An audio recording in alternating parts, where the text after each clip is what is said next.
Hi friends, welcome to Aadu's kitchen. ಬನ್ನಿ friends, ಇವತ್ತಿನ ವಿಡಿಯೋದಲ್ಲಿ ಬೇಳೆ ರಸಮ್ನ ಹೇಗೆ ಮಾಡೋದು ಅಂತ ನೋಡೋಣ. ಅದಕ್ಕಿಂತ ಮುಂಚೆ ನಮ್ಮ ಚಾನಲ್ಗೆ ಸಬ್ಸ್ಕ್ರೈಬ್ ಮಾಡಿರೋರಿಗೆಲ್ರಿಗೂ ಥ್ಯಾಂಕ್ಸ್.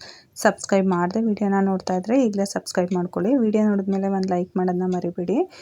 ನಾನಿಲ್ಲಿ ಒಂದು ಕುಕ್ಕರ್ನ ತೊಗೊಂಡಿದ್ದೀನಿ. ಕುಕ್ಕರಿಗೆ ಸ್ವಲ್ಪ ನೀರನ್ನ ಹಾಕ್ಕೊಂಡು ನಾನಿಲ್ಲಿ ಒಂದು 3ರಿಂದ 4 ಜನಕ್ಕೆ ಆಗೋವಷ್ಟು ಸಾಂಬಾರನ್ನ ಮಾಡ್ತಾಯಿದ್ದೀನಿ. ನೋಡಿ, ನಾನಿಲ್ಲಿ ಸ್ವಲ್ಪ ಅಂದರೆ ಒಂದು ಬೌಲಷ್ಟು ಬೇಳೆನ ತೊಗೊಂಡಿದ್ದೀನಿ. ಅಂದರೆ ಒಂದು 50 ಗ್ರಾಮಷ್ಟು ಬೇಳೆನ ಹಾಕ್ಕೊತಾ ಇದ್ದೀನಿ. ಅದಕ್ಕೆ ನಾನಿಲ್ಲಿ ಖಾರಕ್ಕೆ ಒಂದು 2 ಹಸಿಮೆಣ್ಸಿನ್ಕಾಯಿನ ಹಾಕ್ಕೊಂಡಿದ್ದೀನಿ. ಮತ್ತು ಸ್ವಲ್ಪ ಬೆಳ್ಳುಳ್ಳಿ, ಕರಿಬೇವಿನ ಸೊಪ್ಪು, 3 ಟೊಮೊಟೊನ ಹಾಕ್ಕೊತಾ ಇದ್ದೀನಿ ನಾನು. ನೀವು ಹಸಿಮೆಣ್ಸಿನ್ಕಾಯಿ ಬೇಕಾದರೆ ಜಾಸ್ತಿ ಹಾಕ್ಕೊಳ್ಳಿ. ನಿಮಗೆ ಖಾರಕ್ಕೆ ಎಷ್ಟು ಬೇಕೋ ಅಷ್ಟು ನೋಡಿ ಹಸಿಮೆಣ್ಸಿನ್ಕಾಯಿನ ಸೇರಿಸ್ಕೊಳ್ಳಿ. ನಮ್ಮ ಮನೇಲಿ ಖಾರ ತಿನ್ನಲ್ಲ ಅನ್ನೋದಕ್ಕೋಸ್ಕರ ನಾನು ಹಸಿಮೆಣ್ಸಿನ್ಕಾಯಿನ ಕಮ್ಮಿ ಹಾಕ್ಕೊತಾ ಇದ್ದೀನಿ. ಮತ್ತು ಕುಕ್ಕರ್ ಲಿಡ್ನ ಇಷ್ಟನ್ನು ಹಾಕಿ ಕುಕ್ಕರ್ ಲಿಡ್ನ ಕ್ಲೋಸ್ ಮಾಡ್ಕೊಳ್ಳಿ. ನಾನು ಆಗಲೇ ಹೇಳ್ದಂಗೆ ನಾನು ಒಂದು 3ರಿಂದ 4 ಜನಕ್ಕೆ ಆಗೋವಷ್ಟು ಸಾಂಬಾರನ್ನ ಮಾಡ್ತಾಯಿದ್ದೀನಿ. ನಾನಿಲ್ಲಿ ಚಿಕ್ಕ ಒಂದು ಮಿಕ್ಸಿ ಜಾರಿಗೆ ಒಂದು 2 ಸ್ಪೂನಷ್ಟು ಜೀರಿಗೆನ ಹಾಕ್ಕೊತಾ ಇದ್ದೀನಿ. ಇದನ್ನು ನೀವು ಪೌಡ್ರ್ ಮಾಡು ಕೂಡ ಇಟ್ಕೊಂಡು ಯಾವಾಗ ರಸಮ್ನ ಮಾಡ್ತೀರಾ ಆವಾಗ ನೀವು ಯೂಸ್ ಮಾಡ್ಕೋಬೋದು. 2 ಸ್ಪೂನು ಜೀರಿಗೆನ ಹಾಕ್ಕೊಂಡಿದ್ದೀನಿ. 1 ಸ್ಪೂನಷ್ಟು ಕಾಳು ಮೆಣಸನ್ನ ಹಾಕ್ಕೊತಾ ಇದ್ದೀನಿ. ಇಷ್ಟನ್ನು ನಾನು ತರಿಯಾಗಿ ಪೌಡ್ರ್ ಮಾಡ್ಕೊತಾ ಇದ್ದೀನಿ. ನೀವು ಜಾಸ್ತಿ ಬೇಕಾದ್ರೂ ಪೌಡ್ರ್ ಮಾಡಿ ಇಟ್ಕೋಬೋದು. ಮತ್ತು ಇಷ್ಟು ಕೂಡ ರಸಮ್ಗೇನು ಬೇಕಾಗಲ್ಲ.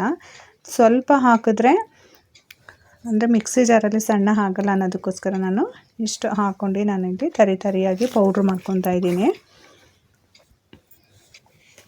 ತುಂಬ ನೈಸಾಗಿ ಪೌಡ್ರ್ ಮಾಡ್ಕೊಬಿಡಿ, ಸ್ವಲ್ಪ ತರಿಯಾಗಿಯೇ ಇರಲಿ.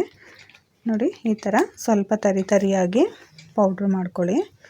ಈ ಜೀರಿಗೆ ಮತ್ತು ಕಾಳು ಮೆಣಸನ್ನ ರಸಮ್ಗೆ ಹಾಕೋದ್ರಿಂದ ಒಳ್ಳೆ ಟೇಸ್ಟ್ ಕೊಡುತ್ತೆ ರಸಮ್ಮು.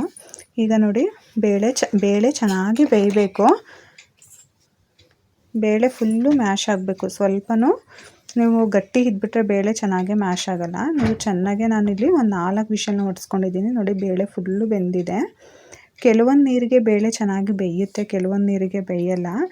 ಅದು ನೀವು ಡೈಲಿ ಮಾಡೋದ್ರಿಂದ ಗೊತ್ತಿರುತ್ತೆ ನಿಮಗೆ ಎಷ್ಟು ವಿಷಲಿಗೆ ಬೇಳೆ ಬೇಯುತ್ತೆ ಅನ್ನೋದಕ್ಕೆ. ಆ ಥರ ಬೇಯಲ್ಲ ಅನ್ನೋದಿದ್ರೆ ಇನ್ನೊಂದು ವಿಷಲ್ ಜಾಸ್ತಿ ಉಡಿಸ್ಕೊಳ್ಳಿ. ಇದನ್ನೆಲ್ಲ ಚೆನ್ನಾಗೆ ಮ್ಯಾಶ್ ಮಾಡ್ಕೋಬೇಕು. ಟೊಮೊಟೊ, ಬೇಳೆ, ಹಸಿಮೆಣ್ಸಿನ್ಕಾಯಿ ಎಲ್ಲ ಹಾಕ್ಕೊಂಡಿರ್ತೀವಲ್ಲ ಅದನ್ನೆಲ್ಲ ಚೆನ್ನಾಗೆ ಮ್ಯಾಶ್ ಮಾಡ್ಕೊಳ್ಳಿ. ನೀವು ಈ ನೀರನ್ನ ಬಸ್ಕೊಂಡು ಆವಾಗ ನೀರನ್ನ ನೀವು ಸಪ್ರೇಟಾಗಿ ಬಸ್ಕೊಂಬಿಟ್ರೆ ಮಸ್ಯೋಕ್ಕೆ ಈಸಿ ಆಗುತ್ತೆ. ನೀವು ಆ ಥರನೂ ಬೇಕಾದ್ರೆ ನೀರನ್ನು ಬಸ್ಕೊಂಡು ಆ ಬೇಳೆನ ಚೆನ್ನಾಗೆ ಮ್ಯಾಶ್ ಮಾಡಿಕೊಡಿ. ನಾನು ನೀರು ಜೊತೆಗೇ ಹಾಗೆ ಮ್ಯಾಶ್ ಮಾಡ್ತಾಯಿದ್ದೀನಿ. ಟೊಮೊಟೊ ಎಲ್ಲ ಚೆನ್ನಾಗಿ ಮ್ಯಾಶ್ ಆಗಬೇಕು. ನೋಡಿ, ಟೊಮೊಟೊ, ಹಸಿಮೆಣ್ಸಿನ್ಕಾಯಿ, ಬೇಳೆ ಎಲ್ಲ ಚೆನ್ನಾಗಿ ಮ್ಯಾಶ್ ಆಗಿದೆ.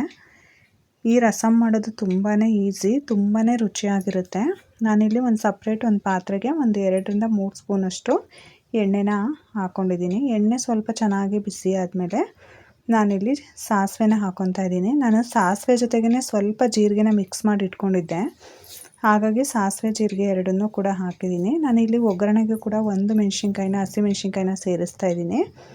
ಮತ್ತು ಚಿಕ್ಕದು 1 ಗೆಡ್ಡೆ ಅಷ್ಟು ಬೆಳ್ಳುಳ್ಳಿನ ಜಜ್ಜಿ ಹಾಕ್ಕೊತಾ ಇದ್ದೀನಿ. ಕರಿಬೇವಿನ ಸೊಪ್ಪೆಲ್ಲ ಸ್ವಲ್ಪ ಜಾಸ್ತಿನೇ ಹಾಕ್ಕೊಳ್ಳಿ, ರಸಮ್ಮಿಗೆ ಒಳ್ಳೆ ಟೇಸ್ಟ್ ಇರುತ್ತೆ. ಇದೆಲ್ಲ ಚೆನ್ನಾಗಿ ಮೀಡಿಯಮ್ ಫ್ಲೇಮಲ್ಲಿ ಚೆನ್ನಾಗಿ ಫ್ರೈ ಮಾಡ್ಕೊಳ್ಳಿ. ಮತ್ತು 1 ಚಿಟಿಕೆ ಅಷ್ಟು ಹಿಂಗನ್ನು ಸೇರಿಸ್ತಾ ಇದ್ದೀನಿ. ನಿಮಗೆ ಬೇಕಾದರೆ ಹಿಂಗನ್ನು ಹಾಕ್ಕೊಳ್ಳಿ, ಬೇಡ ಅಂದರೆ ಸ್ಕಿಪ್ ಮಾಡ್ಕೊಳ್ಳಿ. ಹಿಂಗೆಲ್ಲ ಹಾಕ್ಕೊಳ್ಳೋದ್ರಿಂದ ಜೀರ್ಣ ಚೆನ್ನಾಗಾಗುತ್ತೆ ಅನ್ನೋದಕ್ಕೋಸ್ಕರ ಹಿಂಗನ್ನು ಹಾಕ್ಕೊತಾರೆ. ನೋಡಿ, ಮೀಡಿಯಮ್ ಫ್ಲೇಮಲ್ಲಿ ಚೆನ್ನಾಗಿ ಫ್ರೈ ಮಾಡ್ಕೊಳ್ಳಿ. ಬೆಳ್ಳುಳ್ಳಿ ಎಲ್ಲ ಚೆನ್ನಾಗಿ ಫ್ರೈ ಆಗಬೇಕು. ಈಗ ನಾನಿಲ್ಲಿ ಒಂದು ಅರ್ಧ ಟೀ ಸ್ಪೂನಷ್ಟು ಅರಿಶಿನ ಪುಡಿನ ಸೇರಿಸ್ತಾ ಇದ್ದೀನಿ. ಉರಿ ಜಾಸ್ತಿ ಇಟ್ಕೊಬೇಡಿ. ಉರಿ ಜಾಸ್ತಿ ಇಟ್ಕೊಂಡ್ರೆ ಬೇಗ ಸೀದ್ಬಿಡುತ್ತೆ. ಕರಿಬೇವು ಇಲ್ಲ, ಆವಾಗ ಟೇಸ್ಟೇ ಚೇಂಜ್ ಆಗಿಬಿಡುತ್ತೆ. ನಾವು ಆವಾಗಲೇ ಬೇಳೆ ಎಲ್ಲ ಮ್ಯಾಶ್ ಮಾಡಿ ಇಟ್ಕೊಂಡಿದ್ವಲ್ಲ ಅದನ್ನು ನೀರು ಸಮೇತ ನಾನು ಸೇರಿಸ್ತಾ ಇದ್ದೀನಿ. ತುಂಬಾ ಸುಲಭವಾಗಿ ಒಂದು ರುಚಿಯಾದ ಬೇಳೆ ರಸಮ್ನ ಮಾಡ್ಕೋಬೋದು. ನೋಡಿ, ನಿಮಗೆ ರಸಮ್ಮು ಯಾವ ಕನ್ಸಿಸ್ಟೆನ್ಸಿಗೆ ಬೇಕು ಅಷ್ಟು ನೋಡಿ ನೀರನ್ನು ಸೇರಿಸ್ಕೊಳ್ಳಿ. ನೋಡಿ, ಇಷ್ಟಿದ್ರೆ ಸಾಕು. ತುಂಬಾ ನೀರು ಥರನೂ ಇರಬಾರ್ದು, ತುಂಬ ಗಟ್ಟಿಗೂ ಕೂಡ ಇರಬಾರ್ದು. ಈ ಕನ್ಸಿಸ್ಟೆನ್ಸಿಗಿದ್ರೆ ಸಾಂಬಾರು ಕರೆಕ್ಟಾಗಿರುತ್ತೆ ರಸಮ್ಮು. ರುಚಿಗೆ ತಕ್ಕಷ್ಟು ಉಪ್ಪನ್ನ ಸೇರಿಸ್ಕೊಳ್ಳಿ. ನೋಡಿ, ಎಷ್ಟು ಚೆನ್ನಾಗಿ ಬಂದಿದೆ ರಸಮ್ಮು. ಟೇಸ್ಟು ಕೂಡ ಅಷ್ಟೇ ಚೆನ್ನಾಗಿರುತ್ತೆ. ಇದು ಚೆನ್ನಾಗಿ ಕುದಿಲಿಕ್ಕೆ ಸ್ಟಾರ್ಟ್ ಆಗಬೇಕು. ಕುದಿಯೋಕ್ಕೆ ಸ್ಟಾರ್ಟ್ ಆದಮೇಲೆ ನಾವು ಆಗಲೇ ಜೀರಿಗೆ ಮತ್ತು ಮೆಣಸನ್ನ ಪೌಡ್ರ್ ಮಾಡಿ ಇಟ್ಕೊಂಡಿದ್ವಲ್ಲ, ಅದನ್ನು ನಾನಿಲ್ಲಿ 1-2 ಸ್ಪೂನಷ್ಟು ಸೇರಿಸ್ತಾ ಇದ್ದೀನಿ. ನಾನು ಆಗಲೇ ಹೇಳ್ದಂಗೆ ನಾನು ರುಬ್ಕೊಂಡಿದ್ದು ಅಷ್ಟೂ ಪೌಡ್ರ್ ಮಾಡ್ಕೊಂಡಿದ್ದು ಅಷ್ಟೂ ಬೇಕಾಗೋದಿಲ್ಲ, ಮಿಕ್ಸಿ ಜಾರಿಗೆ ಸಿಗಲ್ಲ ಅನ್ನೋದಕ್ಕೋಸ್ಕರ ನಾನು ಅಷ್ಟು ಹಾಕ್ಕೊಂಡಿದ್ದೆ. ಮತ್ತು ನಾನು ಇಲ್ಲೊಂದು ಸ್ವಲ್ಪ 1-2.5 ಸ್ಪೂನಷ್ಟು ನಾನು ಸೇರಿಸ್ಕೊಂಡಿದ್ದೀನಿ. ನಿಮಗೆ ಖಾರಕ್ಕೆ ಹಸಿಮೆಣ್ಸಿನ್ಕಾಯಿ ನೀವು ಖಾರ ತಿಂತೀರ ಅನ್ನಂಗಿದ್ರೆ ಇನ್ನು ಸ್ವಲ್ಪ ಹಸಿಮೆಣ್ಸಿನ್ಕಾಯಿನ ನೀವು ಬೇಯಿಸೋದಕ್ಕೇ ಹಾಕ್ಕೊಳ್ಳಿ, ಇಲ್ಲಾಂದರೆ ಒಗ್ಗರಣೆಗಾದ್ರೂ ಕೂಡ ಹಾಕ್ಕೋಬೋದು. ನಾನು ನಮ್ಮ ಮನೇಲಿ ಖಾರ ತಿನ್ನಲ್ಲ ಅನ್ನೋದಕ್ಕೋಸ್ಕರ ನಾನು 3 ಹಸಿಮೆಣ್ಸಿನ್ಕಾಯಿನ ಅಷ್ಟೇ ಯೂಸ್ ಮಾಡಿದ್ದೀನಿ. ಮತ್ತು ಈ ಪೌಡ್ರಿಗೆ ನಾವು ಕಾಳು ಮೆಣಸನ್ನ ಹಾಕಿರೋದ್ರಿಂದ ಅದು ಕೂಡ ಸ್ವಲ್ಪ ಖಾರ ಬಿಡುತ್ತೆ ಅನ್ನೋದಕ್ಕೋಸ್ಕರ. ನೋಡಿ, ಸಾಂಬಾರು ಕನ್ಸಿಸ್ಟೆನ್ಸಿ ರಸಮ್ದು ಕರೆಕ್ಟಾಗಿದೆ. ಇಷ್ಟು ಕನ್ಸಿಸ್ಟೆನ್ಸಿಲಿ ಇದ್ದರೆ ಸಾಕು, ತುಂಬಾ ನೀರು ಥರ ಮಾಡ್ಕೋಬಾರ್ದು. ನೋಡಿ ಕರೆಕ್ಟಾಗಿದೆ, ಒಳ್ಳೆ ಘಮ ಬರ್ತಾಯಿದೆ ಸಾಂಬಾರು. ನಮಗೆ ಹೊಟ್ಟೆ ತುಂಬಿದ್ರೂ ಕೂಡ ಇನ್ನೂ 1-2 ತುತ್ತು ತಿನ್ನೋಣ ಅನ್ನೋಷ್ಟು ರುಚಿಯಾಗಿರುತ್ತೆ.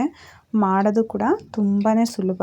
ಹೊಸದಾಗಿ ಅಡುಗೆ ಮಾಡ್ತಾ ಇರೋರು ಕೂಡ ಆರಾಮಾಗಿ ಈಸಿಯಾಗಿ ಈ ಬೇಳೆ ರಸಮ್ನ ಮಾಡ್ಕೋಬೋದು. ಟೇಸ್ಟು ಕೂಡ ಅದ್ಭುತವಾಗಿರುತ್ತೆ, ಜೀರ್ಣನೂ ಕೂಡ ಚೆನ್ನಾಗಾಗುತ್ತೆ. ಚೆನ್ನಾಗಿ ಕುದ್ಲಿಕ್ಕೆ ಸ್ಟಾರ್ಟ್ ಆದಮೇಲೆ ಒಂದು 5 ನಿಮಿಷ ಕುದಿಸ್ಕೊಂಡು ಆದಮೇಲೆ ಗ್ಯಾಸ್ನ ಆಫ್ ಮಾಡ್ಕೊಂಡು ನಾನು ಲಾಸ್ಟಿಗೆ ಇಲ್ಲಿ ಸ್ವಲ್ಪ ಕೊತ್ತಂಬರಿ ಸೊಪ್ಪನ್ನು ಸೇರಿಸ್ತಾ ಇದ್ದೀನಿ. ನೋಡಿ ಎಷ್ಟು ಸುಲಭವಾಗಿ ಒಂದು ಬೇಳೆ ರಸಮ್ನ ಮಾಡ್ಕೋಬೋದು. ನೀವು ಮಿಸ್ ಮಾಡದೆ ಈ ಬೇಳೆ ರಸಮ್ನ ಒಂದ್ಸಲ ಟ್ರೈ ಮಾಡಿ, ಹೇಗಿತ್ತು ಅಂತ ಕಮೆಂಟ್ ಮಾಡಿ ತಿಳಿಸಿ. ವಿಡಿಯೋ ಇಷ್ಟ ಆಗಿದ್ರೆ ನಿಮ್ಮ ಫ್ಯಾಮಿಲಿ ಫ್ರೆಂಡ್ಸಿಗೆ ಕೂಡ ಶೇರ್ ಮಾಡಿ. ಮತ್ತೆ ಒಂದು ಹೊಸ ರೆಸಿಪಿ ಜೊತೆ ಮುಂದಿನ ವಿಡಿಯೋದಲ್ಲಿ ಸಿಗ್ತೀನಿ. Thank you for watching. ಈ ವಿಡಿಯೋ ನಿಮಗೆ ಇಷ್ಟ ಆಗಿದ್ರೆ ಲೈಕ್ ಮಾಡಿ, ಶೇರ್ ಮಾಡಿ, ಸಬ್ಸ್ಕ್ರೈಬ್ ಮಾಡಿ, ಮತ್ತೆ ಬೆಲ್ ಹೊಡೆಯೋದನ್ನ ಮರಿಬೇಡಿ.